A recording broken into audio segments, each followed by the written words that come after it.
You're tuned into news across the galaxy where they talk all things LA Galaxy with the Nag Boys. Let's start nagging. Greeting to you wherever you may be, and welcome to News Across the Galaxy's The MidWeek Show.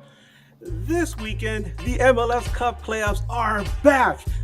LA Galaxy is not. Nevertheless, we have a great panel of podcasters who are currently going through the grind. But first, I am your host, Edgar Zuniga, coming at you live from the super secret NAG Studios bunker, located somewhere under Bunker Hill, where else? In downtown LA. And I am joined by the only man licensed to carry a loaded pupusa, the Salvi King, Bryant Lobos. What is a loaded pupusa, man? That sounds good. Tonight, we have another playoff episode of the MidWeek Show. With no dog in the fight, it had actually been very refreshing to watch the chaos of the MLS Cup playoffs unfold. And after all the insanity of the last round, we were forced to wait. It's been 84 years. But MLS is back again. So let's talk to some more of the inmates of the 2025 MLS Cup Playoffs Asylum. First, coming at us all the way from the city of brotherly love, where they pelted Santa with snowballs, covering Philadelphia Union for the Philly Sports Network and making a return to NAG, it's Jimmy King. Hey, thank you, Edgar. Thank you. Listen, yeah, we threw snowballs at Santa one time, all right? It was one time, and we're never going to live it down. No, thank you for having me. I'm excited. Yeah, it really has felt like ages since MLS has been kicking balls around, and which is so weird to explain to non-MLS fans why there's been like a 2-week break in the middle of playoffs. But happy to be back, happy to be chatting with you guys, and yeah, excited for our convo tonight. And also coming at us live from the cockpit of the Space Shuttle Endeavour at the California Science Center next to BMO Stadium, covering LAFC, it's Ivan the Creator. What's up, Ivan? What's up, Edgar? What's up, Jimmy? What's up, Brian? Good times. I mean, finally MLS is back, I guess. I felt like I'm gonna be completely honest. Like, I've kind of checked out already. Like, I'm like, all right, let's get this over with already. Damn. So I know a lot of us are in that same boat. But yeah, I'm excited to be here at enemy territory. I know the Galaxy are not here, but yeah, always gonna chat with you, here, dude. It's like walking into an empty house and like you see like everything's just thrown around, like, and then everybody just left. I know that last America match, I was watching photos, like the friendly that they had. That looks sad. I mean, it was raining.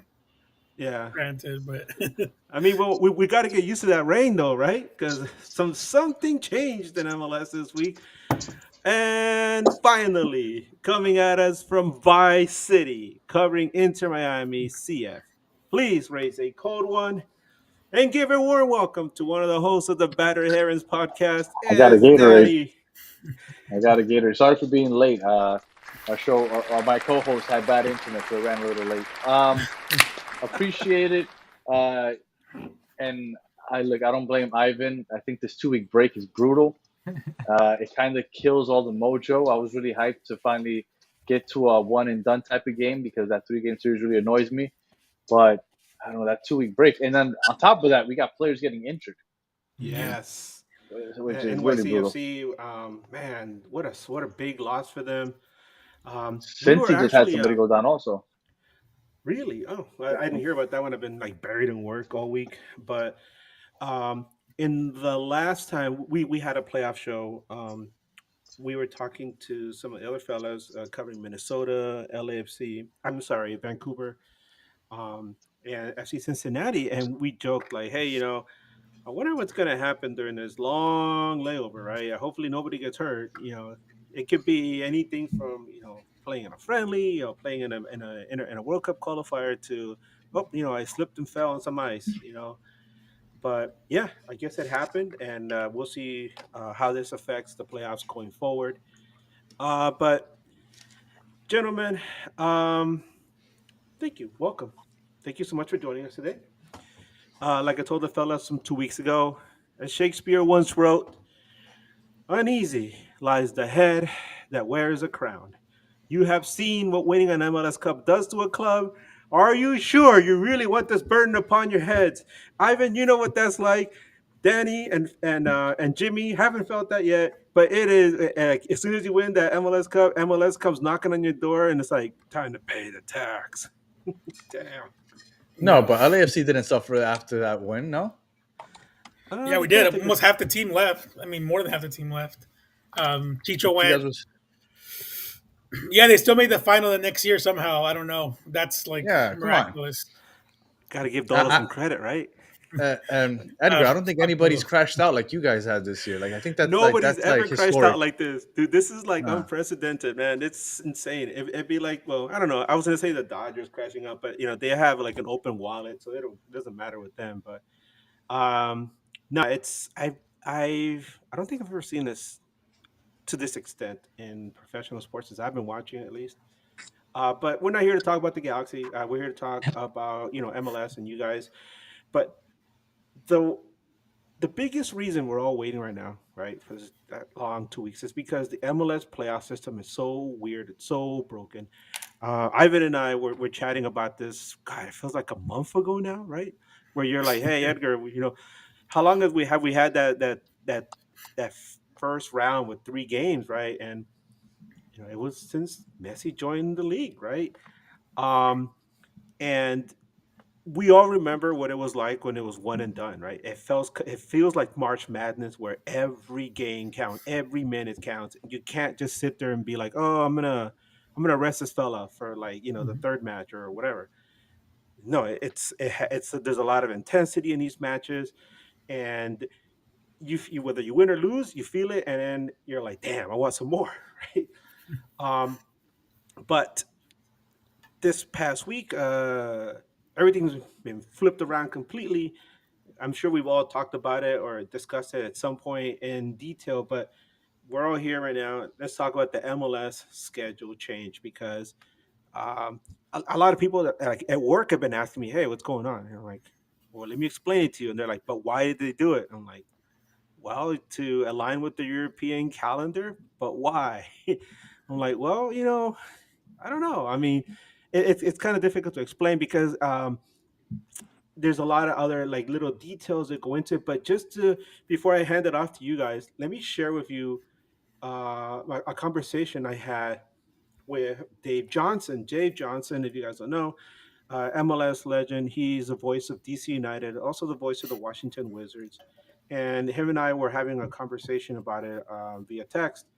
And I asked him, what are your thoughts about, the new calendar? And he says, well, I get it. I have reservations. I'm old.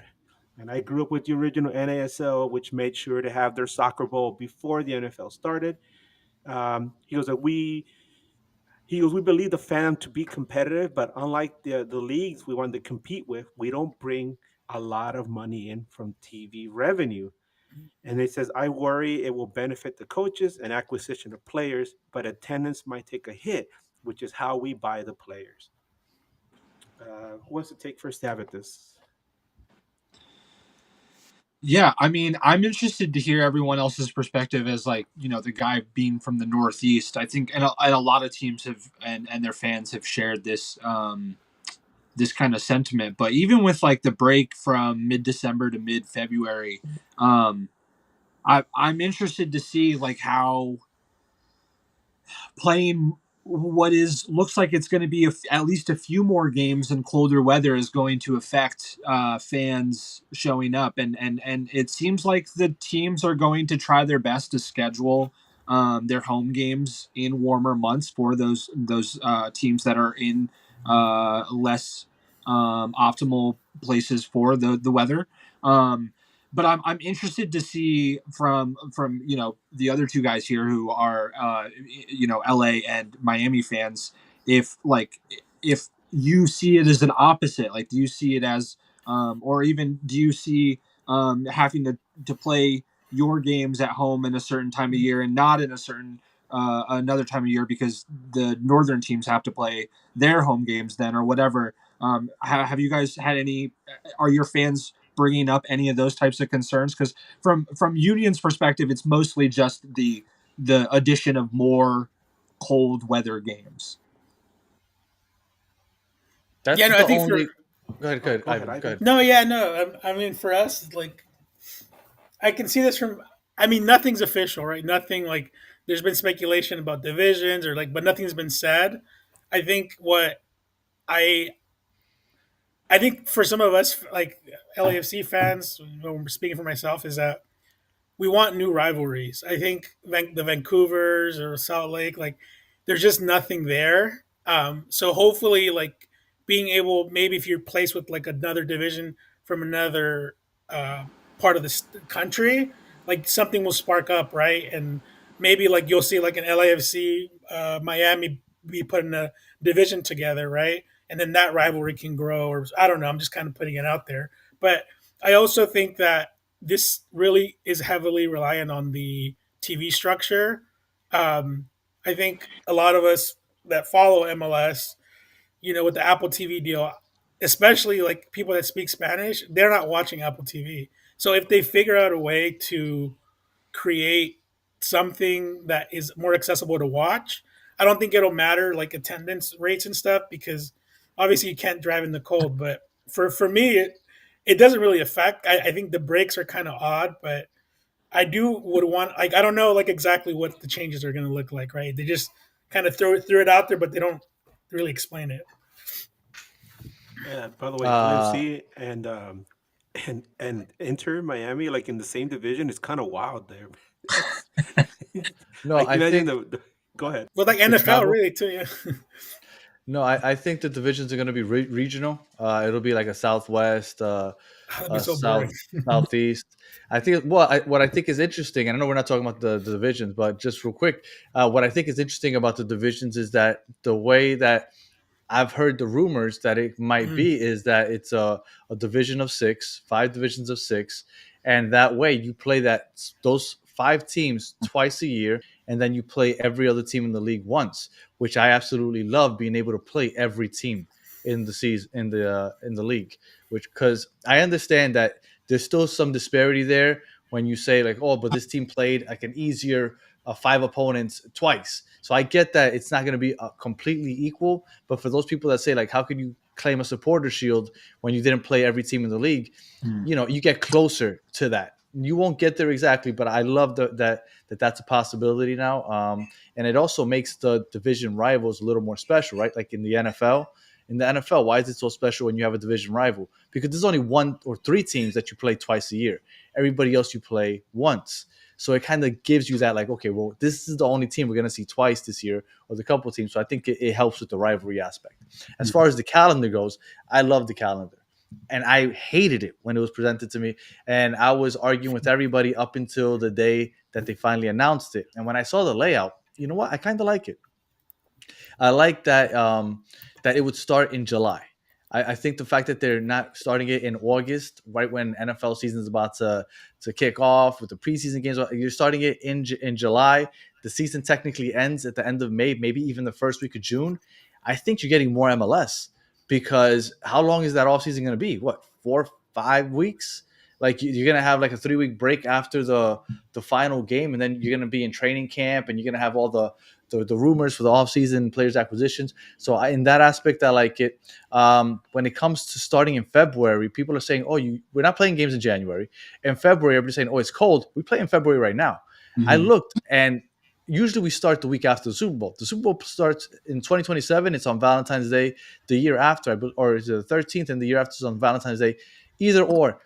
The MLS season would technically start on the 20th, 21st, maybe of February, that's when it's been starting already.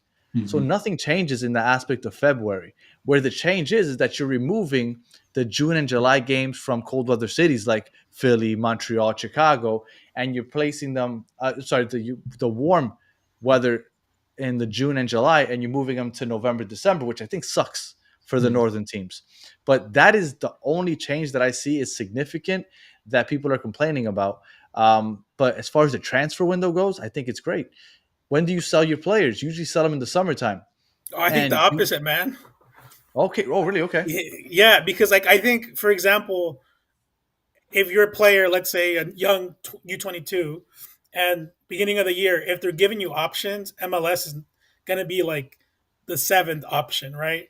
So unless they're willing to say like the league is competitive or blah blah blah, which we know like it doesn't match up to like that well in terms of other leagues. So I think that's where it's going to be very difficult for like, or a bigger job for the GMs to be recruiting talent. Because right now you can bring people in summer where maybe they're just not in a good position with their team or they're looking for more minutes, etc. That's where a lot of players that I've seen that have came in the last few years that like excel, like Sun, Bell, Chiellini with LAFC have came in those mid-year contracts. Like if they came in towards the end of their year in Italy or wherever they're playing, like I don't see them competing. That's I think something they're gonna have to figure out or give more money. I don't know. Something I wanted to bring up too was that I was looking at how all the different leagues and their seasons overlap, and I said MLS will begin the season competing against Major League Baseball and the NFL, including the Major League Baseball playoffs. And then, Forget that in uh, LA. Like that's great. That's well, yeah, But and then they're playing over those games right now. yeah, but later in the season though, they're gonna have Who to compete cares? against the NBA and NHL playoffs, which at the same time you can have MLS Cup playoffs going up against the NHL Stanley Cup and also the NBA playoffs. So it's that. And here's the thing: those leagues are much more established, right? And we looked at how MLS gets its revenue, right? Even Dave Johnson mentioned, most of the revenue comes from people attending games, right? Most of that attendance gets a boost in the summer when kids are out of school, and you have college students also that attend matches. You're not going to have that anymore. So That's a fair point. go ahead, Jimmy. Um, Go ahead. Want to expand on that? No, sorry. I was just speaking out loud. I was just vocalizing that I think that's a fair point there. Like you as silly as it is, I think well at least in for the union there is a really large contingency of like family fans. Yeah, it's interesting to see how like the lack of or even it's I guess it's really well I'll have to look back and see how many games the Union played in June last year. It was probably like 6 or 7. So I mean that is a considerable amount. I guess if you're only, if half of those are at home, it's only maybe 2 or 3 or 4. But so I guess it's not really that many. But and yeah, yeah. it is and something to and consider. yeah, and also, I mean, the MLS before this season, they were throwing away a full month of games for the League's Cup. Like this is nothing new. Getting games taken away from you in the middle of for a full month. They stopped the league for a full month, and then you just had to follow the League's Cup schedule. I don't outside of the weather in November and the first week or two of December. I don't see many negatives to this. Yeah. I You mean, just yeah. I go ahead. think for no. I think a couple of things. And for the first one is I don't know, like marketing wise, if people in MLS know like who watches soccer in the United States. Maybe obviously they do, but most of us, if you think about when are we watching soccer, it's in the morning because we're watching the premiere, we're watching it during work. Like that's the market of people that you want to attract, right? So maybe that's also an avenue for them to maybe put like a Wednesday morning game, right? Because that's when we're watching soccer, and you're not competing against like NFL or whatever. Um, and that's the market. I don't know why for some reason soccer in the United States it works. The breakfast games, the morning games, we're watching it internationally. The other thing too with the schedule is that part of why like the Messi and Son and coming to the league, why it's not working, it's because they're well with Koreans is different, but with like Spanish speaking folk are the ones that follow Messi and they don't appeal to the Spanish speaking fan. So Americans for some reason are not like drawn to Messi as much as like the Latinos and like the Hispanic communities are, right? And I think that is another thing that they'll have to figure out with the calendar of like how can we attract more people in that space that are actually watching the games and not we're not just pandering to like a certain audience. So I think for me, pushing games to the morning and or mid afternoon where we watch soccer because we all do, right? Maybe it's not the eyes on the TV the whole time, but we're watching it during work, we're watching it during things. So I don't know if that's the plan as well to maybe have like a messy match 12 p.m. so like people in around the world can watch at a more convenient time. And I wanted to bring up something else. It's a question I asked the last group of guys, and it's like, and I don't want to go off the rails too much because we're trying to talk about how the schedule changed. But how do you market MLS, right? Ivan, when you walk around the city, when you drive around LA, right? How often do you come across like something mentioning Galaxy or LAFC that's not around the stadium, but like somewhere else, right? And you don't see it as much as you used to before. I remember like before, like you would see a few billboards here and there, but it's kind of like I told people it's kind of like joining the Greek system, like because I was in a fraternity, right? And it's like you join the fraternity, and all of a sudden you're like, "Whoa, there's an entire world that exists that I did not know about," and now I'm been exposed to it, and I can notice things. But unless somebody like expressly showed me this, I wouldn't have noticed it in the first place. And so, um, Danny, I know that MLS has marketed the hell out of Messi. You see him everywhere, right? I can't go any store without seeing something with The Messi, right? Michelobs are crazy, going crazy. The Michelobs. Right? And so I'm wondering, how can MLS market other players besides Messi? Like I said, I would love. I think somebody who's very marketable, who MLS is missing on is, oh my God, in Luna, Diego Luna from RSL. Uh, you know, what are other how are ways you can market your players? Because we look at the NFL, we look at the NBA, and even the NHL to some extent, right? Because some of those players about, like Ovechkin, for example, and Sidney Crosby. How do you market your players to this audience, right? Because you now have this opportunity, you're changing the whole schedule, and you're going to be like having to play these games in a very congested time when there's a lot of other sports. How do you market your players? Well, before we get to that, I think that the only fail to the 2020 to the calendar is that it didn't happen in 2026, because I thought that would be a great way to promote the new change, to kind of lead into like, hey, we're joining the rest of the world after the World Cup. Come join us as the season kicks off a week or two before your league kicks off. I think that was a huge miss. But back to the promoting players, I think it's going to be on the MLS to make sure that they promote every single player that is in this league that is currently on a roster that will be playing in the World Cup. You have to really push that narrative, because those are the faces that people are going to see. Because when it comes to the World Cup, maybe not the casuals, even though I think even the casuals watch just about every World Cup game whenever there's downtime. Just because it's the World Cup. It's every 4 years. It's Cameroon and China. Okay, I'm just going to sit down and just watch it because it's the World Cup.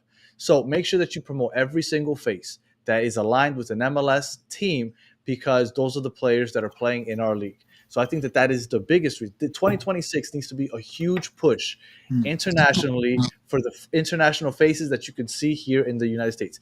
The MLS isn't full of just UN's men's national teams. We have a diverse rosters throughout this league, and you can see a lot of them in the World Cup. And I think that is the narrative that they need to push. And I think that that's the way that they're going to go. I mean, I don't know if you guys saw the stat going around when the season ended about how Thomas Mueller averaged the most goals per 90 minutes because he played 7 games. But like, they were pushing that everywhere. But why? Because it's a recognizable name. So we could put somebody that's not Messi. Let's put his face everywhere, and he was killing it in those 7 games. He averaged the most goals per 90 minutes. But that's fair. That's how you promote to the rest of the people. I don't know what's going on with the MLS. With the World Cup here, you kind of take that chance to really push those faces that people might get to recognize, at least during the World Cup, and let them know as you're watching, hey, by the way, this guy plays for the Chicago Fire. I don't know. Yeah. Jimmy. Oh, yeah, Jimmy. I was going to ask you to jump in because a player that I always thought was very marketable, and I got to interview him a while back, is Alejandro Bedoya. I think he has a great personality, and he's not one to keep his mouth shut either, right? What about somebody like him? I mean, I know he's a tail end of his career, right? But what do you think, Jimmy? What can you tell us? Yeah, I wanted to one agree with Danny on the point that I think highlighting and marketing players that are on World Cup rosters next year is such a big deal. It gives those casuals, even Americans who aren't as in tune to soccer, if they're watching a World Cup game and then the announcer mentions that the person they're watching plays for their local club, that is something that clicks in their brain and goes, oh, whoa, there's actually real talent on the team in my city that I've never paid attention to. But this was that first exposure. This was that first actual representation of what MLS could be to a fan that chooses to actually pay attention and spend their time on it. As far as how to market players, I I got to be honest, I don't know, because the Union spend a majority of their time marketing a 15-year-old kid, and so it's like I don't really know where and and how the map for marketing players has come from in this league. Because yes, a 15-year-old becoming the youngest professional athlete in America is absolutely incredible and it's something that should be celebrated. But should he be the lone face of the franchise? Probably not, and maybe that is down to like Union's roster building and not having, not relying on single stars and the things of the such. But there are a lot of like really good personality characters on the Union, and I feel like they don't get highlighted as much. And so I think that's really what it is. Is like teams need to stop looking at marketing just like the big superstars, but honing in on like all the rest of the guys that make the fan favorites and make the people who come to the stadium every day really feel intertwined with their club because of the personality that those players carry as they play on the field. Well, Jimmy, I mean that MLS Cup final. I mean that was. I know I don't want to bring it up, but that was like all personalities, like everything that was happening there, and they didn't even market like John McCarthy being from Philly and then getting subbed, and you know what I mean. And Yeah. I was watching I don't know what show it was, but they tweeted it from MLS. It was an interview with Evander, and then they were like, "Learn why Evander got the nickname the Bridge," and then I tweeted, I was like, why the fuck do I care? Like that's the most least entertaining thing. Like in this break, that's what you're putting out as a content, like your content creator. Like, and I know for some of us, I would like, and maybe because I'm into the gossip stuff, highlight the Chicho story. Like I don't know. Oh no! You know what I mean? Like those kind of things will bring. I know it sucks, but it's a reality that happened. You know what I mean? Like those are the things that people would like. What you got a player that's doing what and this, and I know it's not a good thing, but if you look at any other sport, that thing would have been front of the news, front page, everything. Everybody would have known about it. Yeah. I'm kind of curious as to why they call Evander the Bridge now, to be honest with you. Oh no. Tune in to find out. Pay another subscription. No, you bring up an interesting point, Ivan, and that's these little snippets, right? It's like it's like you're padding for gold, and once in a while you get like a little golden nugget. You're like, oh, what is this, right? There is some interesting content on the Apple, MLS stuff, but it's such a niche audience, right? If you're like, I don't have Apple TV by myself. I'm a season ticket holder, and so I've access to it on on Apple, and I'll go on there and when I have some downtime, and I'll look at some of the features that they have, and they are good. But is your casual fan going to be able to see those? No, right? Maybe now that Apple TV is going to be much more open with their MLS coverage, that's cool. But something else that we discussed this past Sunday on our show was the casuals, right? Or the people that like you said, Ivan, the people Spanish language viewers and listeners don't have access. Maybe they don't have access because they have not crossed the digital divide. It's something we mentioned a lot in our company because we do PR. Some people had just not crossed the digital divide, and before these people could tune on Univision, Telemundo, or they could put to the end, and there was a game on a Saturday or on a Sunday, and they could watch it, and they could just sit there and relax and watch a game, or they could turn on the radio and listening to the game. I know LAFC has coverage on 710 ESPN radio, but LA Galaxy hasn't had coverage in years, and I don't know why, because sometimes I can't. LA is a big city, and you got to drive these long distances to get to places. And maybe I'm driving across, the county, and I want to listen to a game on the, on the road, and I can't listen to it. But I will be able to tune on the radio and listen to a game between the Browns, the Cleveland Browns, and the Ravens, even though they're not in my market, and I really don't care about either team, but there they are on national radio. Why can't we have that for MLS? And that's something that a lot of people are saying. Well, it's a case of like, what came first, the chicken or the egg, right? But at some Well, point, Edgar, I think too, like sometimes MLS left a sour taste in a lot of people's mouth, like in the early years, where they just saw it like a gimmick. MLS is still washing a lot of that off, and it's a lot better now than what it was. But you talk to people like, "Hey, are you gonna watch like whatever the Messi game or whatever?" Like, "Oh no, like that's MLS. Like that's not a real." They still have that, and there's newer fans, obviously, people that haven't been following it, but that's a big reason why I think too.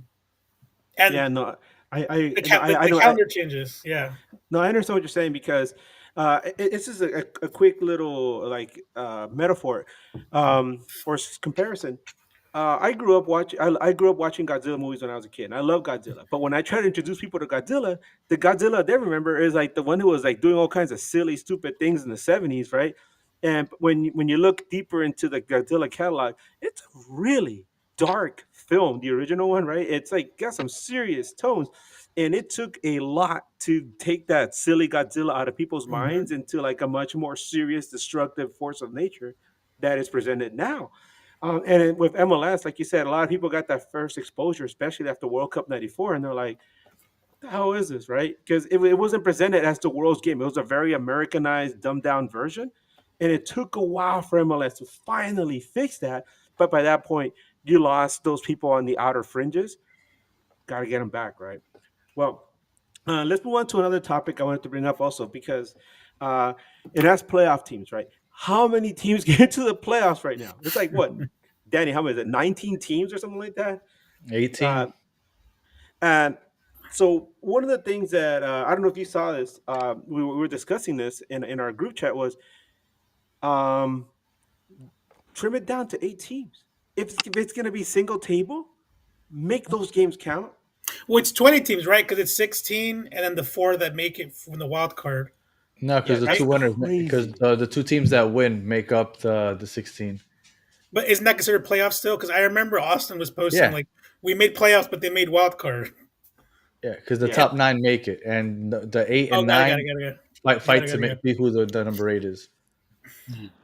Too so what do much. you guys Um, think? Trimming it down? You think that's financially viable? Number one, because MLS is always trying to make money, but also does it but improve the don't do that. Don't style say of MLS. Oh, game? everybody's trying to make money. Don't say MLS is trying to make money. Everybody's trying to make money. No, but with more playoff games, that's what I'm saying. Well, You stretch the season out, right? look at the NFL. They even the MLB used to be just the league winner used to make it to the World Series. All of a sudden, we got how many teams in every league now?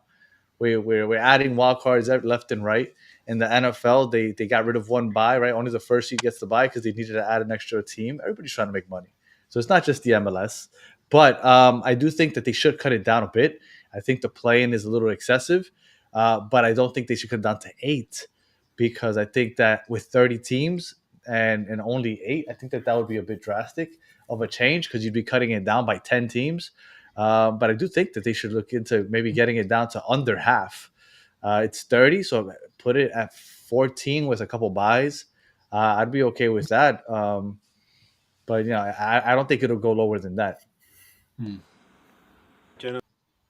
Since we've been talking about it a little bit here and there, let's talk about that Apple TV deal, right? And the issues with that because um, it's a lot of people are saying that it seems like it's ending a lot sooner than they expected. But beginning in 2027, whether or not you're a season ticket holder but you have access to Apple TV, you're gonna get MLS. Um, and I was curious because I'm a season ticket holder, and like I said, I don't have Apple TV. Am I still going to be able to watch games? But apparently, they're saying that not only will you still be able to watch MLS, now you're going to get access to all of Apple TV. And I was like, hey, that's not bad at all. But like I said, there's people that haven't crossed that digital divide, and so I don't know. What are your thoughts about the Apple deal, fellas? I mean, I think it's unfortunate that um I think it's just unfortunate the way it's played out, right? Like I think people did have high hopes for it in the beginning.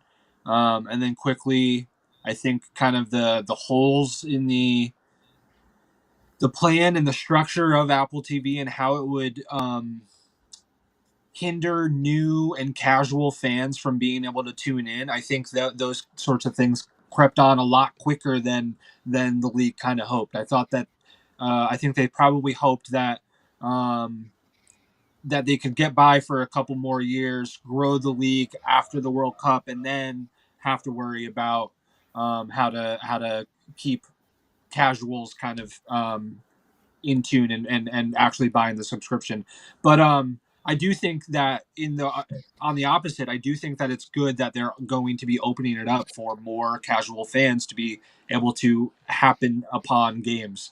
I think it's going to allow people who don't have anything to do on a Saturday or Sunday to pull up Apple TV, see that maybe Messi or LAFC and Sun are playing and put on the game where they might not have or been able to in the past. So I think that's all really positive stuff.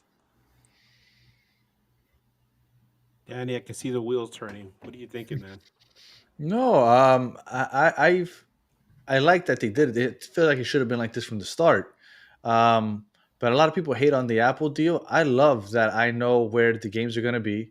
Yeah. Like there's been times where I want to watch the Jets game, for example. And I know, why am I watching the Jets game? I have no idea. But let's say this time I want to watch the Jets game, and I'm like, is it on CBS or is it on Fox? Oh no, it's on Amazon Prime today. Like it's like all over the place. Like I'm glad that it's on Apple TV. It's always there. There's no blackouts, even though that's something that doesn't happen in big markets. But there's no blackouts. I enjoy. I enjoy that no matter where I'm at. I just get on my phone, open the Apple TV app, and I can watch it literally anywhere as long as I have service. So I think it's very convenient to the people that are already fans and don't want to miss any games. Now, to attract new fans, I do think that it hinders them. I was on with Tommy Two Time from ATL Scarves and Spikes, and he made a great point that when you go to bars, you don't really see MLS games because of the Apple TV thing, right? Because they're not allowed to play things off Apple TV. Like I don't know what exactly the whole rights thing is, so it's difficult to see it at a random bar. But as a fan of the league, I think it's great. If you want to grow the league, I definitely think it hinders, and I think that's why they're pulling out early, like 3 years earlier. Well, yeah, I mean, I think too, like the console. Go ahead, Edgar. No, I was just gonna make a quick point that hearing you say that, they're not allowed, bars aren't allowed to show Apple TV. And I went to like a few Galaxy watch parties this year, and they actually had the games up at these bars, and I'm like, oh, good, I guess they're breaking the law, man.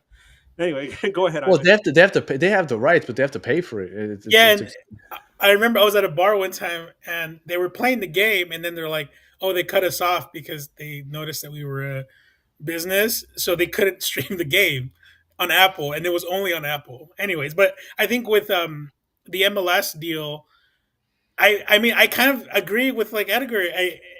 For me, I know everything's about making money, but right now it's really top heavy about the owners making money. So this deal was really big, in terms of like the amount of money that they got. I think they said it was like 100 or 200 million for 2026 season, and 107.5 million for the sprint season. So that's a good chunk of change, and that money goes back to the owners. And I think that is where like the discrepancy as fans is like, you're investing in this league, but we're not seeing like a lot better product in the field all the time, right?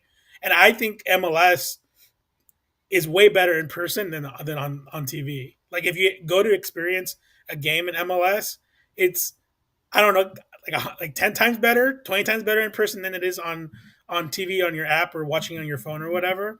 So I think MLS knows that too, where like most of our revenue, like 90% is coming from ticket sales. So that's where I think they're more like hedging their bets. Of like, whatever, if people watch it, they watch it. If they don't, they're gonna be, the stadiums are gonna be filled, right? So it's a different model than like NFL per se, or even like the NBA, where they rely a lot on the media deals. But I think MLS knew that. I'm curious to see where that money in the ownership, where they're putting it in terms of back into the league. Where I think that I get it, everybody's making money, but the owners are making a lot of money right now, especially the Garbers and the people that have been here for a while. You mentioned Don Garber. who we just found out, was it today, that MLS is already putting the wheels in motion to move on to a new commissioner. And I don't have the list in front of me at this moment. I don't know if Danny or Jimmy, you guys have it with you right now, but there's some interesting names on that list. I know AEG's president, Dan Beckerman's on there. There's Ivan mentioned. We lost Ivan. There's a guy from LAFC on there as well, and there's also So much like random people, oh, and you yeah. saw like Papa John's and like it's just like I was like, come on, dude, like who's making these? Anyways, but go ahead. No, and there's also, I think, was it the CEO of U.S. Soccer? I think it was. Mhm. I think former CEO of Bundesliga was on there, Christian Seifert. Is Arnold Schwarzenegger also on that list? Oh, you're right. No, yeah, you're right. JT Batson, CEO of U.S. Soccer. Yeah. Yeah, Wow. and I think U.S. Soccer and MLS should always keep that distance, like church and state, because as much as as much as I love MLS, U.S. Soccer is run like a clown show. I feel it's been a long time since you look at U.S. Soccer and see them with like serious, as a serious organization. I think it's a clown show. Keep them away from MLS, but. Besides looking at the short list, real quick, guys, because we gotta move on to the playoff talk and other stuff. When you look back at Don Garber's tenure as MLS commissioner, thumbs up, thumbs down. What do you guys think? Thumbs all the way up. He Okay. kept he kept this league from going down under. He somehow he got rid of the Miami Fusion when they had just won the Supporter Shield because he had to make sure that he saved the league. I don't know. I'm all on for. I think Don gets the bad rep as he had his mishaps, absolutely. But I'm pro with Don to God.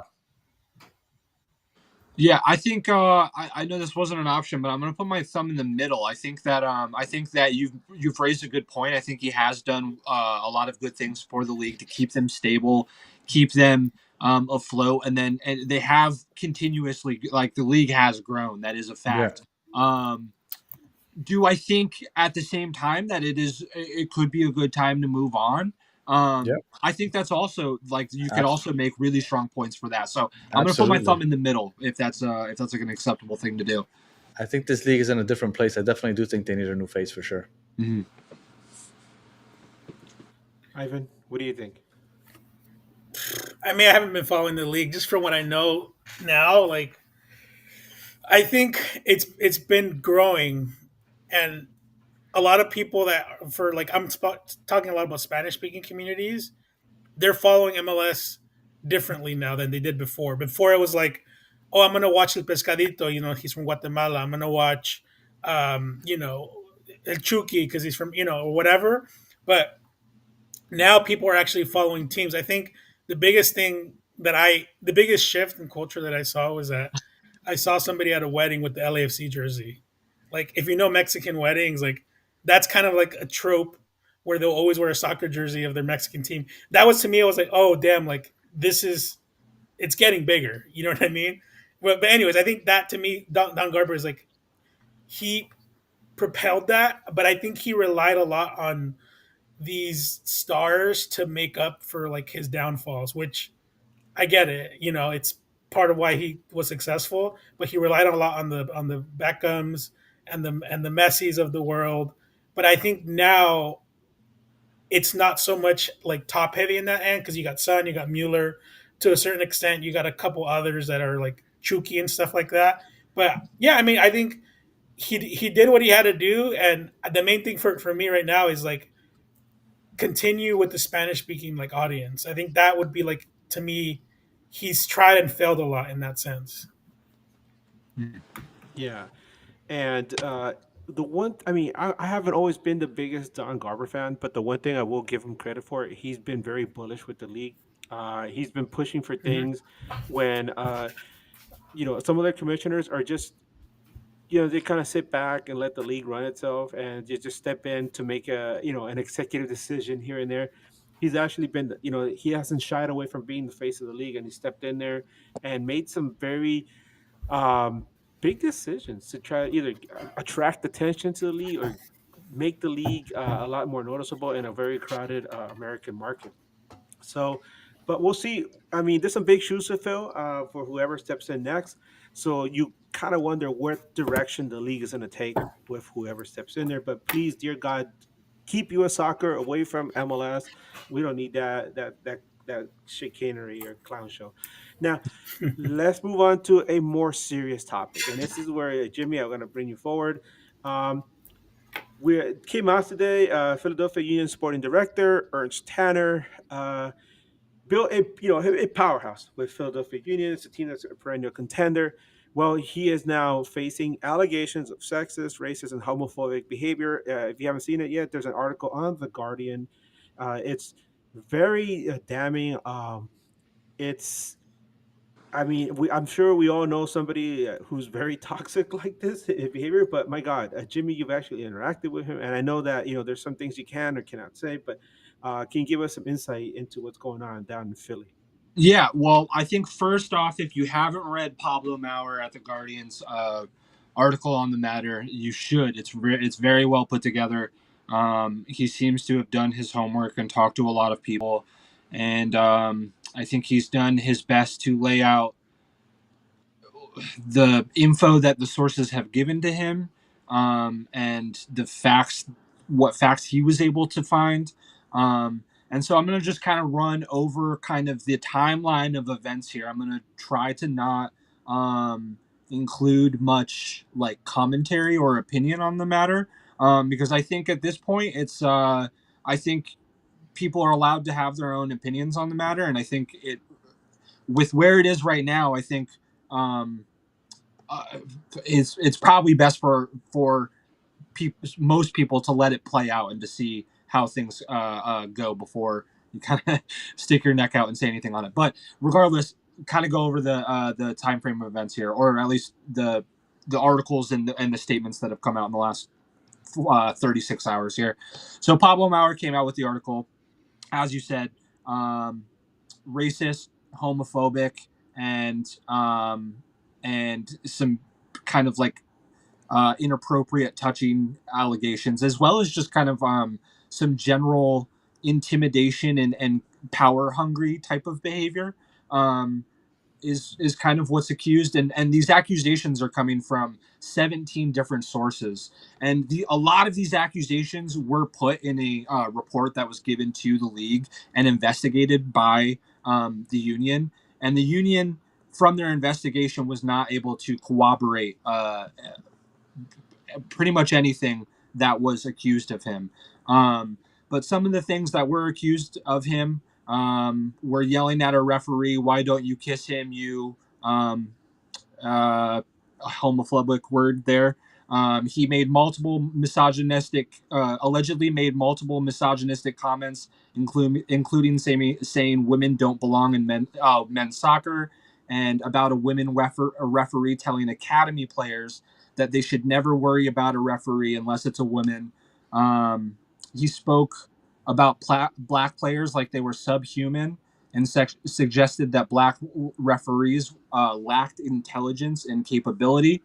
Allegedly touched a coworker numerous times inappropriately, and then there's also talks of him hiring a former U2 coach that didn't seem to have the accreditation, and then was also not super pleasant to the boys that he was coaching, and maybe leaned on territory of vocal abuse towards them. So yeah, that's those are some pretty heavy allegations there. Again, those are allegations, and from 17 different sources. The Guardian said that, and Pablo said that they were able to find supporting evidence for 6 of those 17 sources in the related documents from the investigations. So yeah, that's obviously a lot, and it dates back to things from like 6 to 7 years ago. So these things are not all recent. They're all not a long time ago. They're all somewhere scattered in between the middle there. Since then, the union have released a statement, um, essentially saying that they take allegations of misconduct extremely seriously.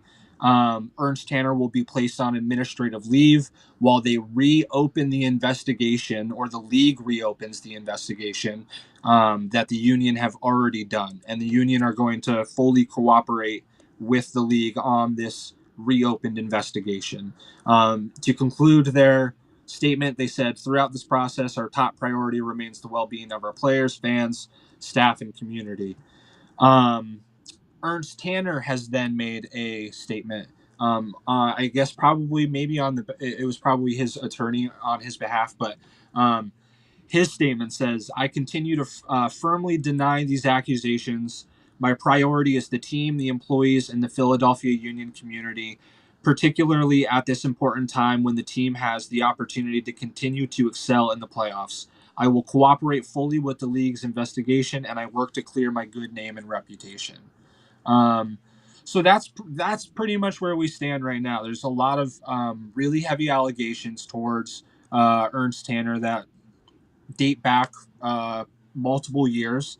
Um, how none of this came out before this is like kind of shocking to me. I multiple people around the union have pretty good sources, and it seems like people knew about this report. So I'm it's really wild that that none of this stuff kind of came out until now. But yeah, that's where we stand, and I think my biggest takeaway as like somebody who covers the team, trying not to look at it from like a fan's perspective, is it's very disappointing to Bradley Carnell and the players, right? Just wanting the supporter shield, have hopes on an MLS Cup. The road to the Cup runs through Subaru Park in Chester. How disappointing of it is it to have a distraction like this as you're going into playoffs? And it's like they didn't do anything to deserve this. They don't deserve this type of distraction. So it is a really disappointing giant roadblock or speed bump in the road to what a lot of people had hopes of being a season ending in an MLS Cup for the Union. So pretty disappointing stuff. The timing of this is incredible because we were talking about how the MLS Cup playoff started, and then you have like that first round that lasted forever, and then you have like this long gap. There's no games, and you want to get back to playing games, and then this drops right before we get back into the playoffs. Um, the timing couldn't be worse for a Philadelphia Union, and I remember it kind of reminds me of what happened in 2021 with the whole COVID-19 thing, where like you had all the players come down with COVID right before the game against the Pigeons, and uh, I don't know, it seems kind of fishy, like you said. I mean, not that I'm not saying that none of that none of the allegations are have any weight, but just the fact of the timing of it, it's just damn. Yeah, and I think that's where a lot of fans that have expressed some kind of like I don't want to say discontent with the article, but have kind of thrown some for lack of better term skepticism at the article. That is one of their points, right? Is like why and how is this coming out now? And I mean, obviously, if from a writer's perspective, it's a great time, right? Right before a big playoff game, that is a good time to have an article drop. But I'm curious as to why, or if there's other reasons that those things could come out, like the purely speculation. I'm not suggesting anything here, but I wonder, with all of those allegations and sources being anonymous, like some of them have to be current players, I would assume, out of 17 of them. And I wonder if somebody who's been very desperate or has played the cards in order to get contracts or stay in Philadelphia in the past. I wonder if there's any sort of push in order to get this story out before the end of the season in order to benefit a player in his contract and negotiations. And I don't think that that's right by any means. I think that's a really unprofessional and unethical move from an agent and a player if they were trying to sabotage a sporting director. But I'm trying to come up with theories here as to why this would come out now, other than a writer just thinking it's a great time, and I struggled to come up with good reasons too. Ivan, Danny, you guys have anything to say about this? No, just that I think the release kind of lines up the same way that the MLS announced the change of the calendar. This 2 week break, they need something to kind of come out. They know that if you're into the MLS, you're looking for something to hear about and talk about. So I'm sure the writer thought that this would be the perfect time, especially if Philadelphia stood in the playoffs. So I think that's all it was. They knew it was going to get a lot of attention because it's a little bit of a downtime. You don't have games to talk about, but you want to talk MLS. So it's going to be talked about across the league. It kind of goes hand in hand what you were saying about Chicho, right? You guys want some cheese, man? You got some really ugly Yeah, equipment here. I love this stuff, man. That's kind of what I live for. We call it P Diddy Tanner now. Is that the new slogan? Oh man. but I mean, it seems like he was the Thanos. He was out here wilding, man. Boy was saying everything, doing everything possible. But I think somebody was saying in the chat, it was it was Mike, right, in the chat, that this is kind of like recurring thing the MLS covers for people, and when they can't cover no more, just people will start asking questions, right? Allegedly, like if things were Bruce like, Arena. I was yes, just gonna say, like, so I feel like we still don't know what happened with Bruce You Arena, don't. Yeah. You and don't. he's a coach now. and then Yaya Boa and a couple, and the other player from Columbus too, where a few months ago they said they're just suspended and nobody said anything. It's like, we get it, they're your employees, but like they're also our players and people that we follow. So yeah, it's just very weird how MLS kind of brings. I'm sure we'll hear about it like 3 years from now, whatever that was, right? Allegedly betting, allegedly illegal money spent, moved around. But yeah, this is where I think MLS doesn't look like a serious league when these kind of things are covered up. And hopefully they cover up for the benefit of the person that's being affected, but not good.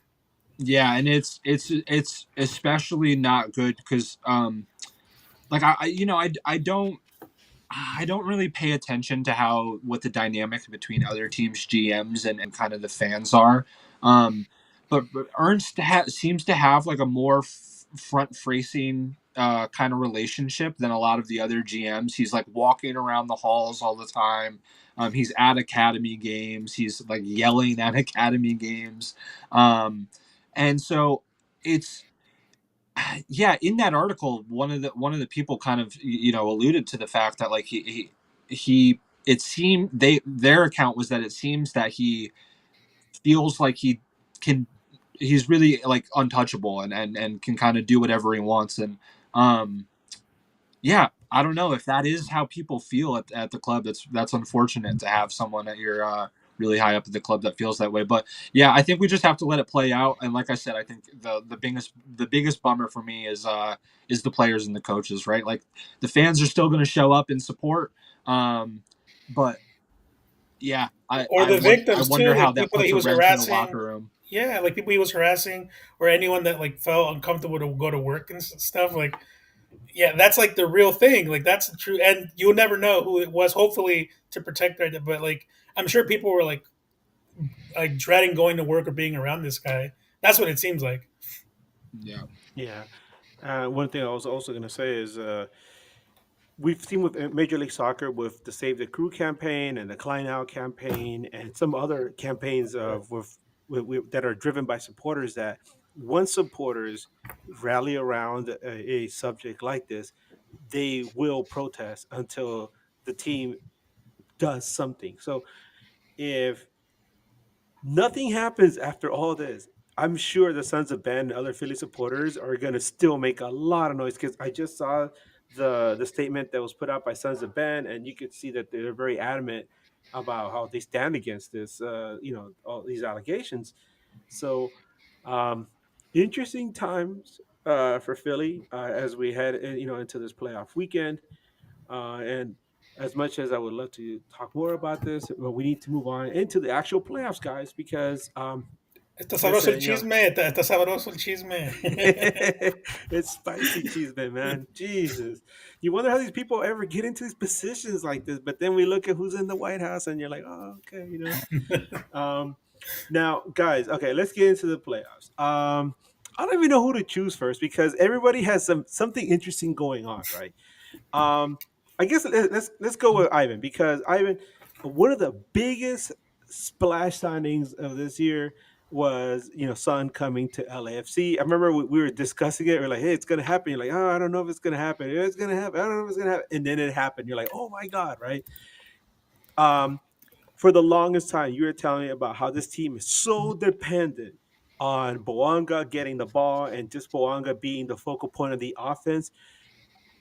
Sun coming in there, I'm sure has added a whole different dimension, right? Can you talk to us about that and how this propelled you into the playoffs, and especially against an Austin team that felt that hey, maybe we can do something against LAFC because we beat them at the end of the season, and then what happened, Ivan?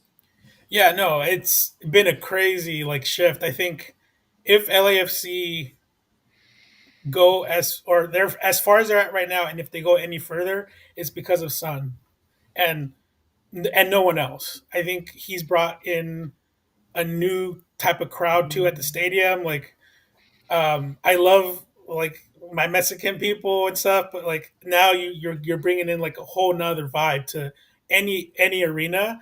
Like and Koreans are super proud like of their player, so like that energy is felt in every stadium that he's playing.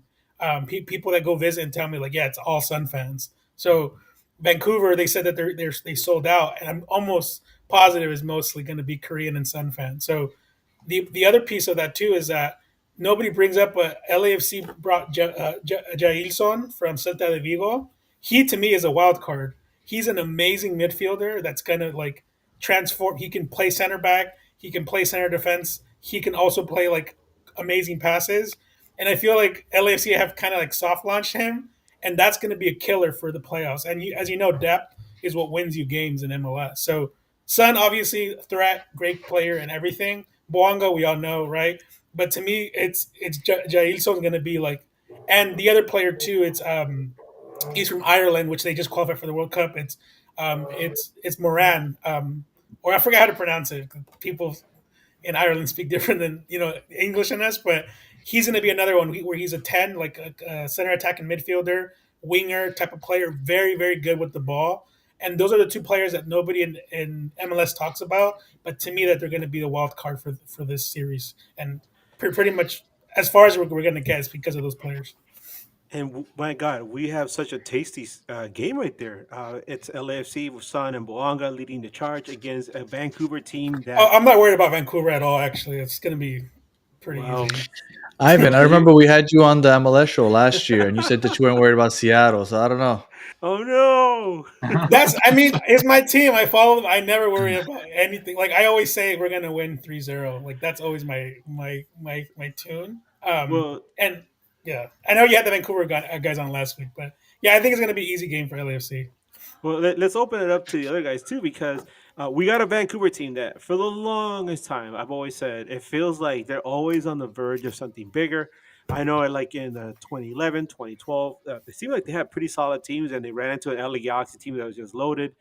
And they always are on the verge of something big, like we saw them in the CONCACAF Champions Cup final, right? Where, uh, my God, if it wasn't for a case of the runs, maybe they would have won, right?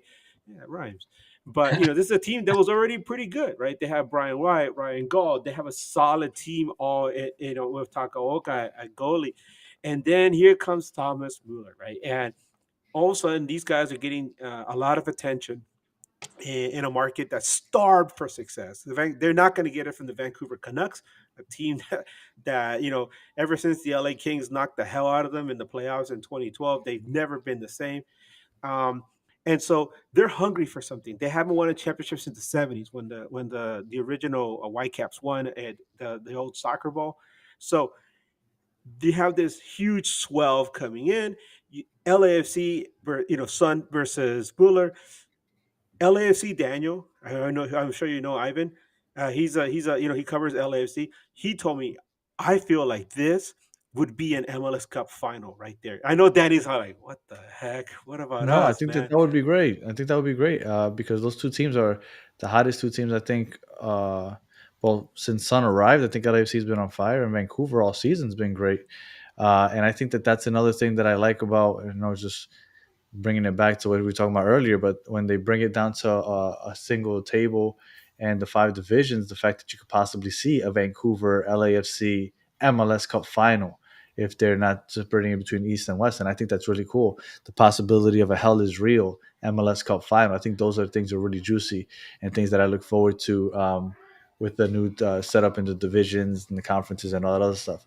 As far as this game, I don't know. I find it hard to see anybody stopping this whole Sun train that's coming. And honestly, selfishly, I'm praying for a Sun Messi final. I think that if you want eyes to kind of watch the MLS, I think that that is the best as far as promotion wise that you can get right now. Um, so that's what I'm praying for, is that somehow Inter Miami can fix their leaky back line long enough to make it to the MLS Cup final, and that Sun and Buang don't slow down, and that ends up being a heavyweight matchup. And I know I'm getting ahead of myself. We were just talking about the second round, but yeah, I've been very impressed with what I've seen with Sun. I know Thomas Mueller is one hell of a captain on the pitch. On top of what he does on the ball, just the way that he kind of talks to the players on the pitch, kind of motivates them. He's been more than I expected, just as a teammate. And Vancouver just seems like they're so loaded. When you look at the players that come off their bench, they could start for most teams in the MLS. But I don't know. I'm Sun has me sold, and I just don't see the Sun Bologna train slowing down. Hey, maybe we'll get a Muller versus Messi final, and it'll be That's kind of not like a sexy though. recap of of Argentina versus Germany in the World Cup final. Oh no! 2014. Yes, a rematch of that. Um, Jimmy, what are your 2 cents on this matchup between Vancouver and LAFC? Yeah, I mean, I think he's right. I think from like a marketing perspective and trying to get eyes on the league, like they're Messi and Son in the final would be that'd be incredible. That'd be so good. Yeah, Vancouver's been great all year. I do think that I think this is a great show because selfishly, I'll include the union in this, but I think that the representation of at least the teams that have like a strong chance of winning, the three in this conversation are to me three of the best that have a chance of winning the MLS Cup. That being said, Vancouver is that one team that could like really throw a wrench in there, and they haven't even had they haven't had Ryan Gauld like pretty much all season. So they're one team to watch, but I do think ultimately Sun and Bouanga are just too strong right now for anyone to stop, no matter on the road or at home. All right, let's move on to you, Jimmy, since Danny's taking a break right now. Like we're just talking about the issues swirling around Philadelphia Union, but we're also talking about the team that is the Supporter Shields champion of this year. Um, Philly is another team, kind of like Vancouver, that they always seem to be on the verge of something big. And Ivan remembers the last time they were on the verge of something big, but Gareth Bale said, no, thank you." Right? And then a Philly boy, actually in the between the pipes, like ruined the day. And the same day where the Phillies also lost the World Series. Damn. Uh, Jimmy, what does Philadelphia Union need to do to not only take down the Pigeons? Because I looked at that series, it's on the edge of a knife. That rivalry was Yeah. so even. What can you tell us? Because there's a lot at stake here. Getting revenge for the 2021, playoff loss. Ownership of Raquinho. I mean, talk to us, Jimmy. Yeah, I mean, obviously, Union fans love the rivalry between New York Red Bulls and the Union. But for like the past 5 or 6 years, the Red Bulls have one win in like the last 17 games against the Union. That came in this past season.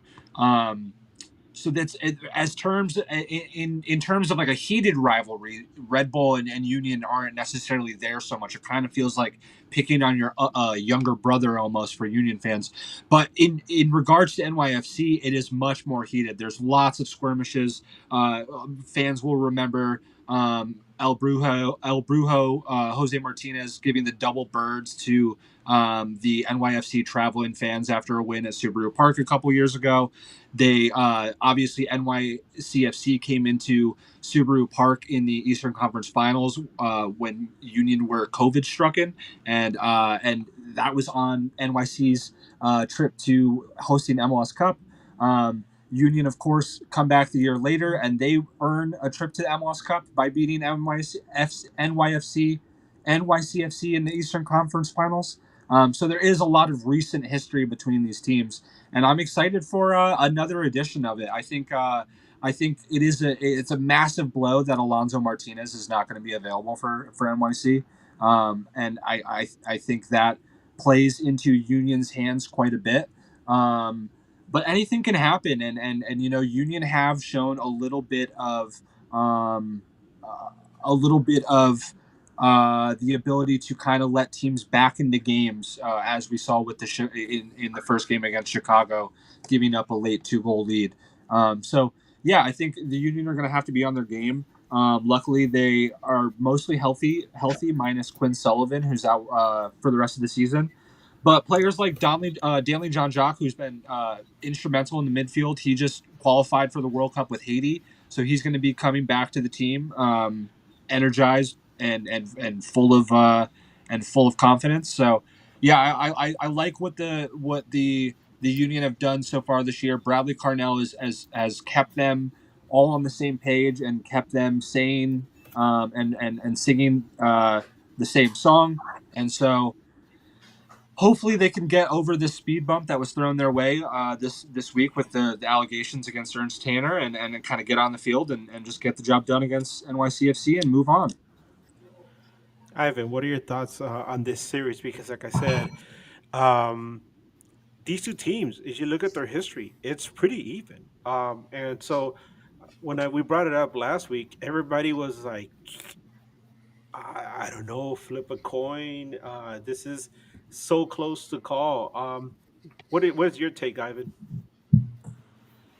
I think this is Philly's game to win, really, because I don't think NYC. I think NYCFC are coming in as underdogs. Unfortunately, with MLS, like that works better for a lot of teams because you don't have the pressure.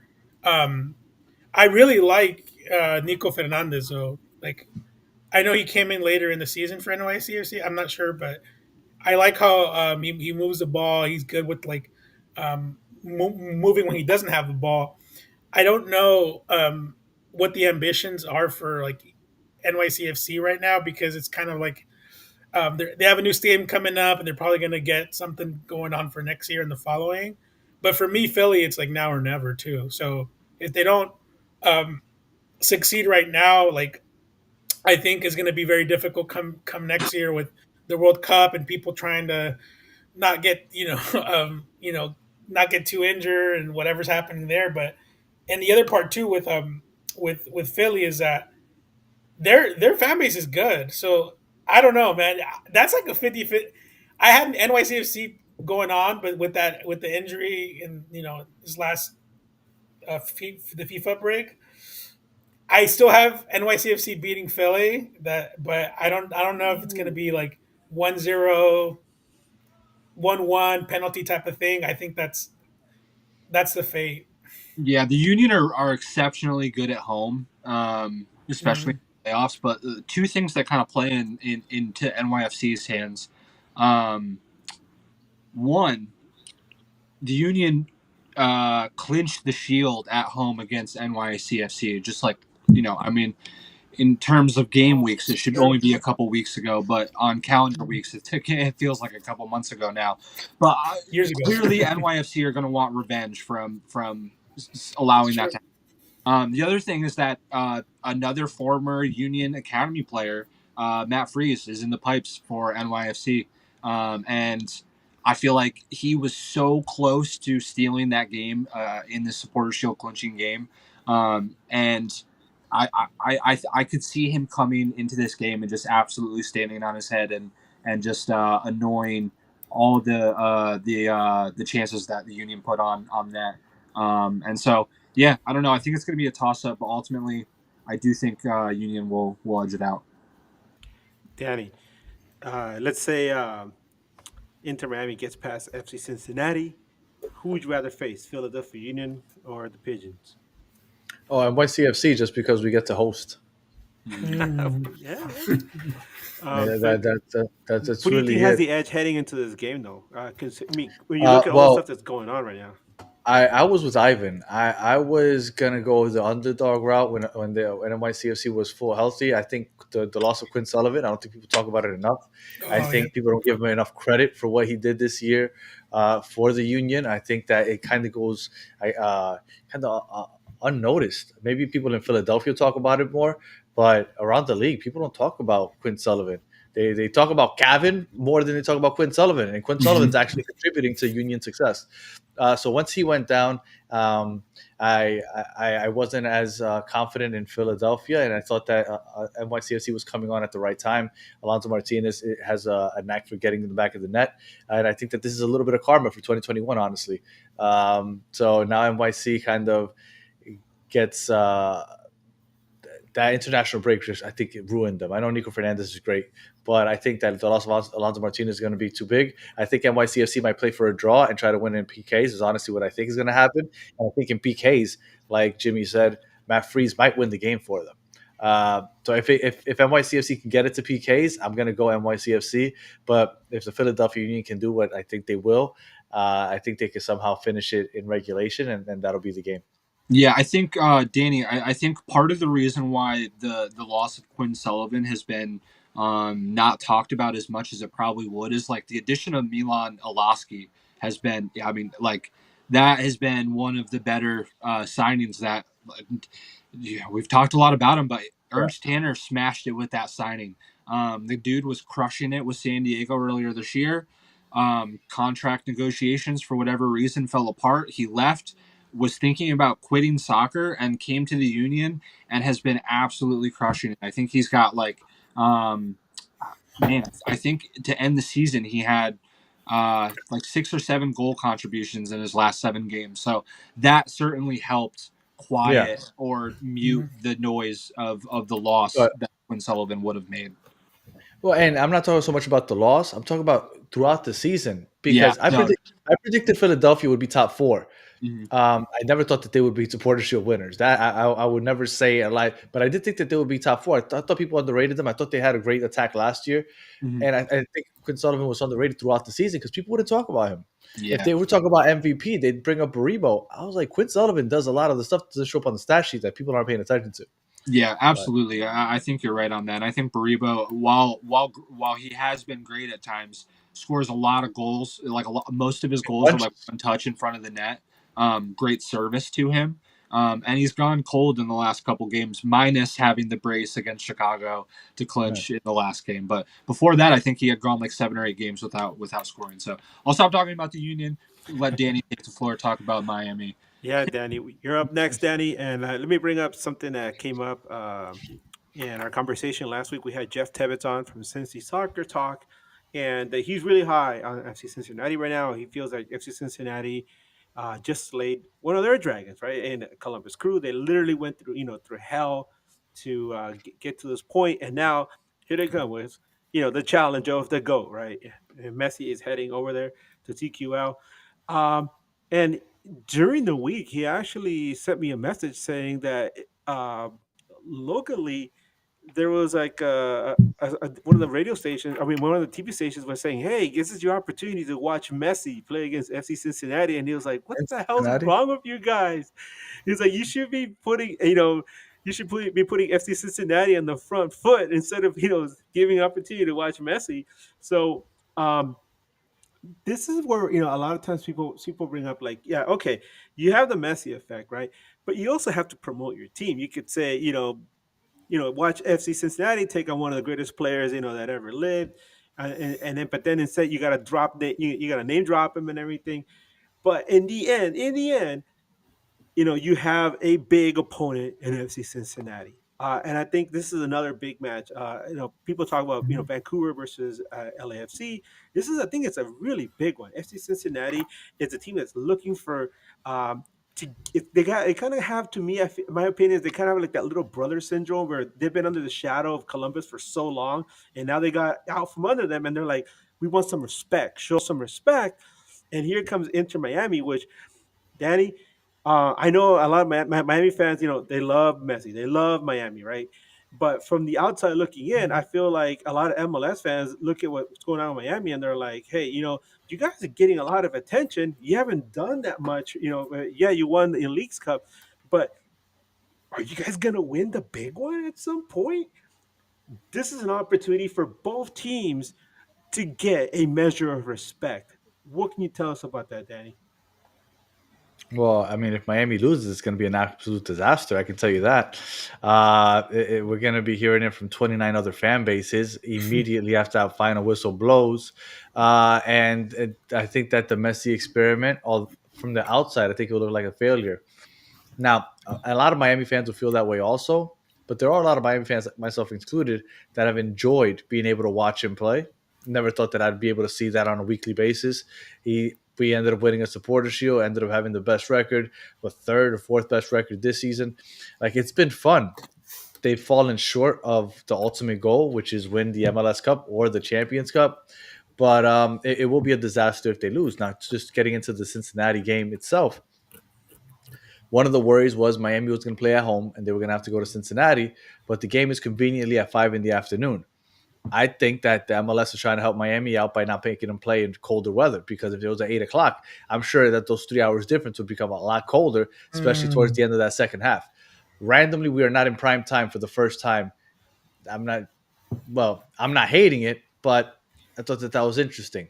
So by the time the kickoff goes, I think it's going to be mid to low 50s. So not too bad for the players.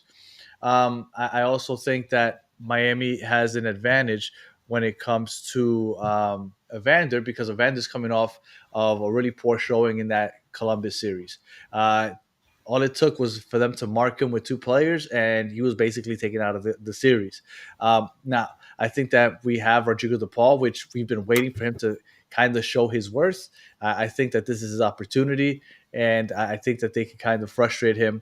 Miami does a good job of pressing, even though you would figure with Messi and Suarez, you're not going to see much pressing because they're older, but they do press. They pick and choose, they press early, and they press early in an effort to try to score early, because if we score early, we take control. But I think Cincinnati has had a hard time beating the press. So I think that's going to be one thing that Miami has going for them. And they also play a high line. They like to draw teams offside. And I don't know if that's the game to play with Messi, because Messi, Alba, and Suarez, for as slow as Suarez is, they can time their run. They've been playing together for so long. You look back, they haven't been called for many offsides. Now, not many teams play a high line against them, but the timing that they have on their passing is almost pitch perfect. So it's going to be interesting. I know Cincinnati has a good defense. They're relatively healthy. I know Miazga might be back. I don't know. I would feel a lot more confident in this game if Miami would have been playing at home, if they would have hosted. All they would have needed is to just get an extra point, a draw, a win, anything, and they would have been hosting this game. But it is what it is. They are on the road and they need to win. There's no ifs, ands, or buts about it. If Cincinnati loses, I'm sure that they'll be upset, but it'll end there. Maybe in Cincinnati, it will be a conversation, but it'll end there. If Miami loses, everybody's talking about it. The whole league, the whole world, the Ronaldo lovers, everybody's talking about it. The Barcelona lovers that hate that he's playing in Miami, want him to go back to Barcelona, all that crap. So on Sunday, if Cincinnati loses, they lose, and then nobody talks about it on Monday. If Miami loses, it's going to be a long 6 weeks. So Miami just needs to win. I don't know how, but they got to figure it out. All right, Jimmy, Ivan, this is your opportunity to pitch in. Who do you think has the edge heading into this match? Oh, Cincinnati. I had them winning. I think there's too much pressure on Messi right now, because if he doesn't win this year, he's not going to win ever in MLS. So I think Messi has shown that he doesn't handle that pressure well. So the whole franchise is literally falling on this game, because if Inter Miami don't win the MLS Cup in 2025, this whole Messi thing is a complete failure. Well, I just want to bring up though, when Beckham came over to the Galaxy, it wasn't sunshine and roses right away. And even when they did make MLS Cup in 2019, they choked against RSL, and everybody was like, "Dear God, this is not what we expected." And it took them 2 years to finally figure things out. But I don't think I mean, not Miami fans, but I don't think MLS fans will be as patient with Messi, right? Because they're going to be like, well, what the hell? This guy's supposed to be even greater than David Beckham. They have a team that, has gotten, a lot of superstars together. Like you said, it's now or never. Jimmy, what do you say? Because you're in the Eastern Conference. You've seen Miami more than we have. What are your thoughts? Yeah, I mean, um, I think it's interesting because while I think the pressure is certainly more on Miami than it is on Cincinnati, I have seen some Cincinnati fans say that their trust in Pat Noonan to get the job done would be in question a little bit if they Mm. don't advance further in this playoffs, which I think is not super fair given the draw of having to play Miami. But I mean, you have to beat good teams in any playoff scenario. So if that is your stance, I don't think you can necessarily pinpoint. Um, unless yeah, I don't know. I think that there's pressure from both sides, but I do think that there's more pressure on Miami, and because of that, I think that Cincinnati with the great home support that they have. Um, I feel like they just have a little bit of an edge for some reason for me, and I don't know exactly why. Like I can't pinpoint one specific player or one stat that kind of makes me feel that way, but I just feel similarly to I have in the past with Miami in these big games. I just have an inkling that the other team's going to be able to get it done for some reason. Yeah, I don't know. That's and selfishly, I kind of want to see. We talked about Miami and LAFC, but I would love to see Miami and Philadelphia in the final as well, Mm. or in the That'd be Eastern a Conference. great match. Yeah, it would be great. So, yeah, I don't know. I think it's going to be a great match. I think it's going to be a close one. I don't think it's going to be a blowout from either team. And I think I'm excited to see the reaction to however the result comes out. No, I and, mean, and just for the record, Cincinnati this season has a better away record than home record, for whatever Interesting. that's worth. Is this the furthest that Miami has ever been in playoffs? Yeah, yeah. uncharted territory. I know. I look at Cincinnati and I look at the other playoff teams, and Cincinnati. I don't know if you've watched the movie The Watchmen. They kind of give me that Rorschach, kind of vibe where they're looking at Miami and they're like, "I'm not stuck in here with you. You're in here stuck with me," and and he's gonna go nuts and start, swinging and doing stuff. So um, Miami has their work cut out for them. But let's take a step back and look at the other playoff series here, and this is one that's kind of an enigma to me. We had the guys on from Minnesota last week, and they were, I mean, what a crazy, crazy game they had against Seattle. The best It's game. funny. Yeah, I mean, that game was insane, right? The funny thing to me was that in this series where they defeated Seattle, at no point did they actually, like, beat Seattle, or like, within 90 minutes. They had to go to penalties.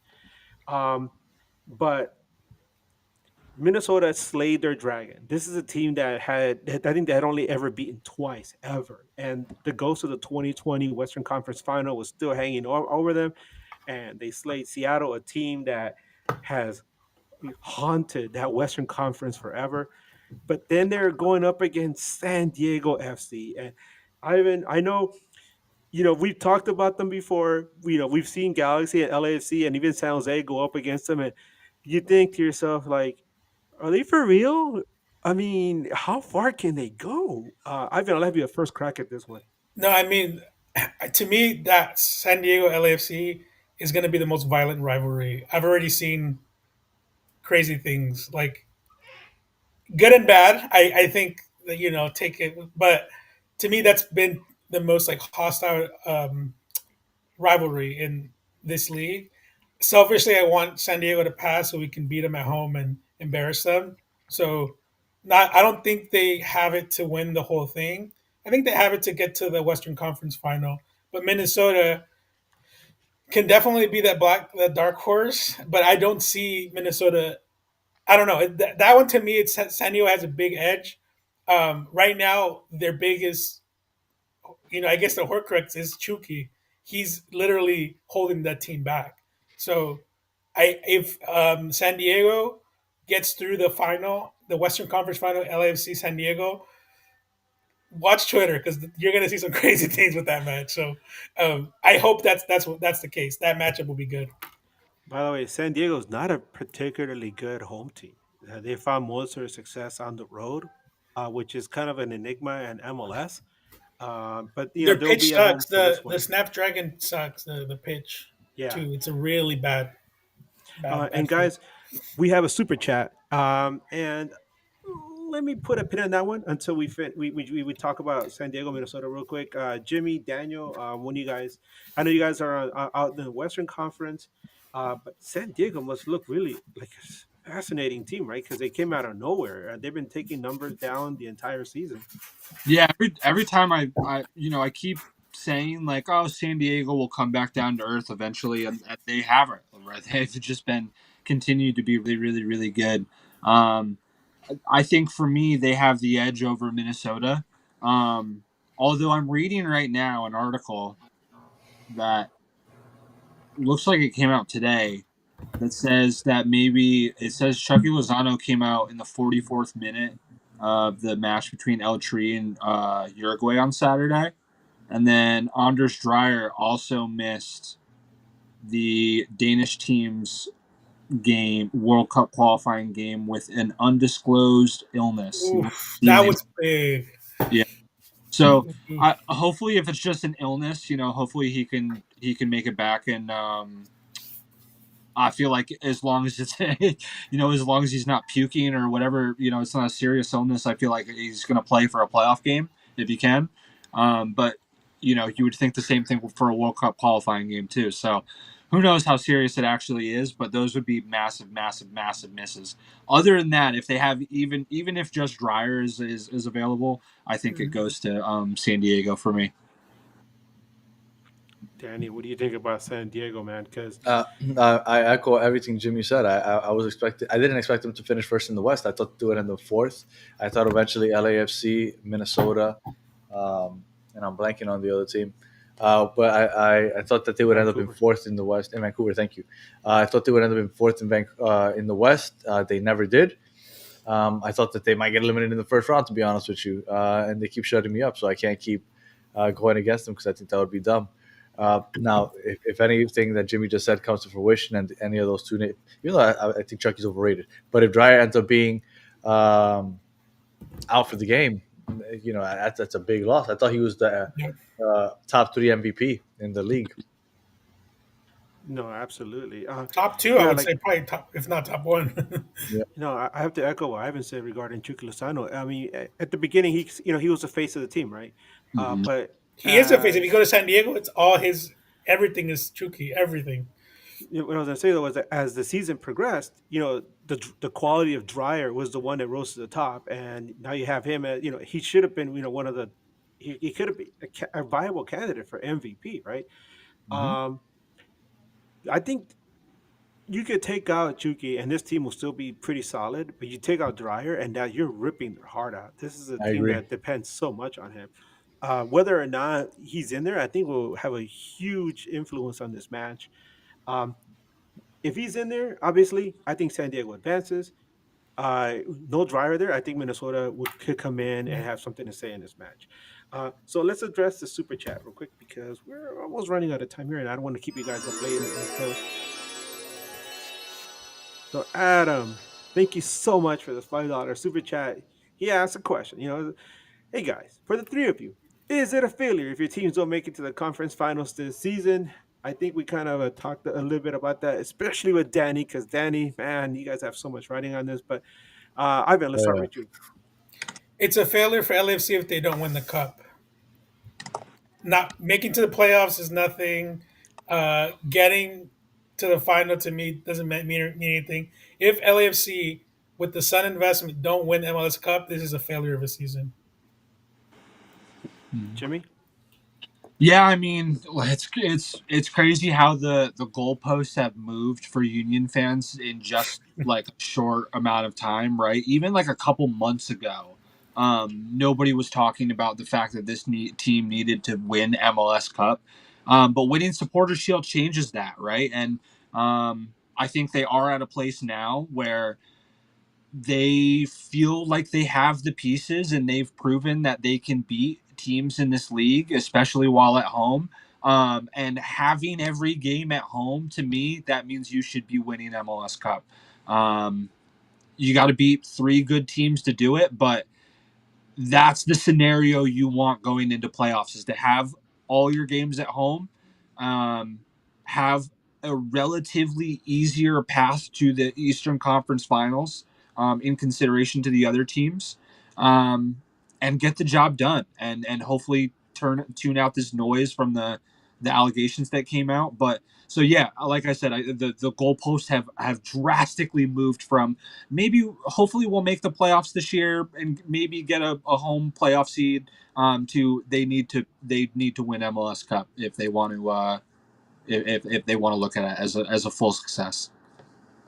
All right, Danny, you have the stage. I mean, it's pretty simple. It's kind of like Ivan. If we don't make it out of this round, it's a complete failure. Even if we make it to the next round and fail, it's a complete failure. You have to make it to the MLS Cup final. You have to win. This team was put together. Everybody looks at it like a super team for some reason, but everybody looks at this like they're breaking rules. They haven't broken any rules. This isn't a super team. They just got a bunch of young Argentines playing for this team. But if they don't win, it's looked like that's a failure. So they have to, because they haven't won absolutely anything. So. I can't remember a year where there has genuinely been so many teams that have this claim of this should be our, like, we have all the pieces, we should win this year. It's a really competitive. It's gonna be a really competitive last couple rounds. I'm really excited for it. And I think there's 3 in the East, right? Philly, Miami, and Cincy, I think, are thinking that way. I think NYCFC is playing with house money. Yeah, and then in the West, Vancouver, LAFC. I think San Diego's house money. That's expansion team that it's already a success.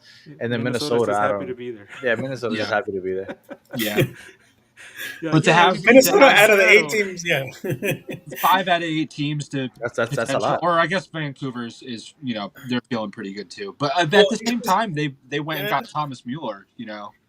The thing is that he's not on DP contract this year, so he will be next year. So if he doesn't produce this year and then coming into next year, his expectations for Mueller are going to be so much higher, because now you're going to be on DP salary for 2026. Yeah.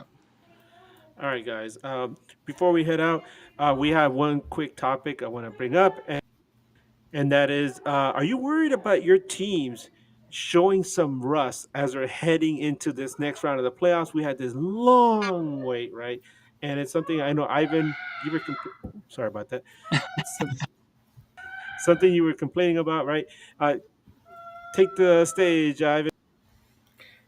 Yeah, no, I think this team is worn out. I mean, if you look at it from the FIFA Club World Cup to the Champions Cup, or the Champions, whatever it's called now, and leading up to all the half of our team or starters are they go to their national teams, right? Timothy Tillman was playing with the U.S. Sun was in Korea. Bouanga was in Africa.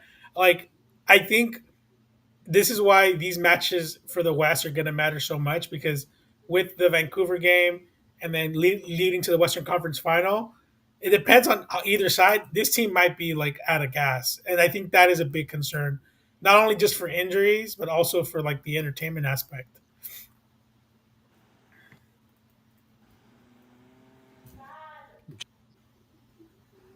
I am a little concerned. The Union they typically struggle after breaks. I feel like a lot of Union fans kind of have that wary feeling about this, but I don't know. I feel like all year Bradley Carnell has had the team singing the right mentality and have that has them in a really good headspace and pulling in the right direction. All is one. And so I while I have not experienced this particular situation with Bradley Carnell at the helm, he has not given me a reason to think that they are going to come out flat after this break so far this year. So, yeah, I'm hopeful that they will come out ready to play. And Danny, I'm surprised that Inter Miami didn't schedule like a friendly with Greenland, during this break to try to stay sharp, because it's been forever. How do you keep these guys, um, ready for a match like this? Especially guys like like Messi and Busquets, who are like Well, high impact players. Messi was in Angola with Argentina. Um, There you go. Not even Su- Greenland. yeah, so Suarez was he's not playing internationally anymore, and he had the week before that off. But I think for our team, I think some time off is good. I mean, they got older legs. I think I'm just thinking of it as fresh legs to kind of get running out there. All right, fellas. Um, Thank you guys so much for being on. I mean, I know we run pretty late, but I really appreciate you guys coming on. So tell us where people can find you on social media. Ivan, let's go. Twitter, Ivan the Creator. Danny,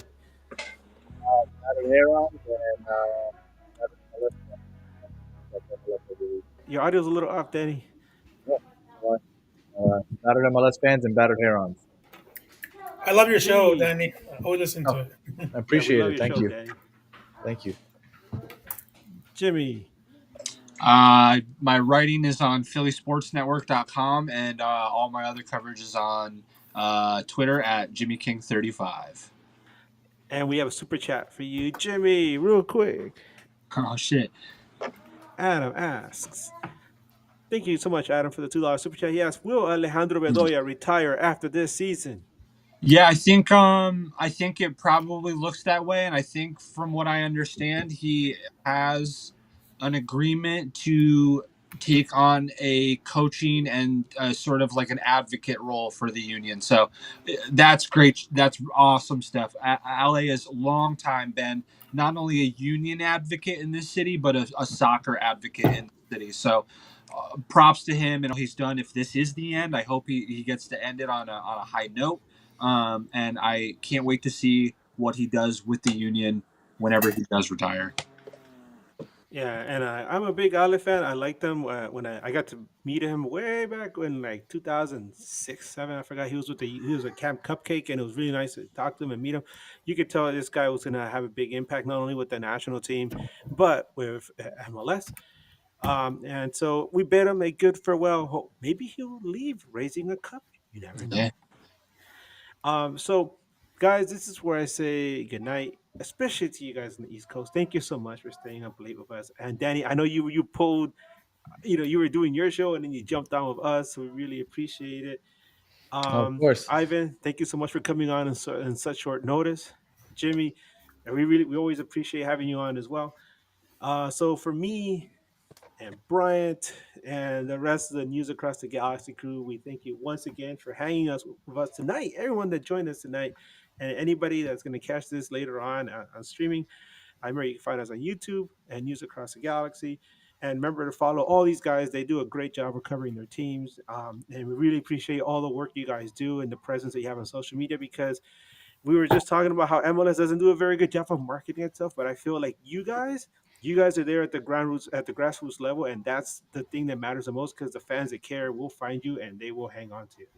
So, Jimmy, Danny, Ivan, thank you so much for joining us. We look forward to chatting with you soon again. You never know, we might see you guys next week, right? Yeah. I wish you all the luck I can offer you as you navigate through the MLS Cup playoffs. Ivan, I don't know how much that is being a Galaxy fan, but good luck. Hopefully you don't get an ulcer. If something, if things don't go your way, right? But as we always say on News Across the Galaxy, keep on nagging and Wu-Tang for life. Let's go, man. Hell yeah.